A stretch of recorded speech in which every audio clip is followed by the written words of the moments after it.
मित्रांनो, व्हिडिओचं थंबनेल बघून तुम्ही म्हणाल की ही काय भानगड आहे। आता तुमचं मीटर जे आहे, मीटर तुमचं स्मार्ट मीटर होणार आहे। तुम्हाला आता लाईट बिल येणार नाही। लाईट बिल येणार नाही याचा अर्थ लाईट बिल येणार नाही असं नाही।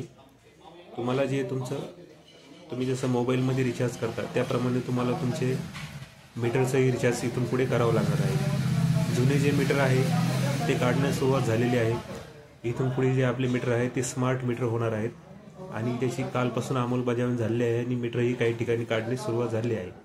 तर स्मार्ट मीटरचे जे रिचार्ज आहेत ते रिचार्ज कसे असणारे आहेत हे पुढील आपल्याला काही दिवसानंतर कळणारच आहे। त्याचे स्मार्ट मीटरचे रिचार्ज कसे आहेत, किती युनिट पडेल, किती युनिटला किती चार्ज लागणार आहे।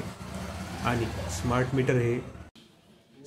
मीटर बसवण्यामागचं एक कारण आहे की वीज चोरीला आळा घालण्यासाठी गव्हर्नमेंटने स्मार्ट मीटर हे बसवण्याचा निर्णय घेतलेला आहे आणि कालपासून त्याची अंमलबजावणी चालू झालेली आहे आणि भरपूर ठिकाणी हे मीटर सेटअप करताना दिसत आहे। संभाजीनगर शहरामध्ये भी मीटर स्टार्ट करणे चालू झाले आहे। जसं आपल्याला गॅसची पाईपलाईन आता घरोघरी बसवणं चालू आहे, त्याचप्रमाणे पुढच्या महिन्यापासून मीटरचीही ऑनलाईन मीटर बसवण्याचे, स्मार्ट मीटर बसवण्याचे प्रमाण हे वाढणार आहे। आपण हा व्हिडिओ पूर्ण आपल्या चॅनलवर टाकलेला आहे, तिथे जाऊन तो व्हिडिओ बघा आणि आपल्या चॅनलला सबस्क्राईब करा मित्रांनो।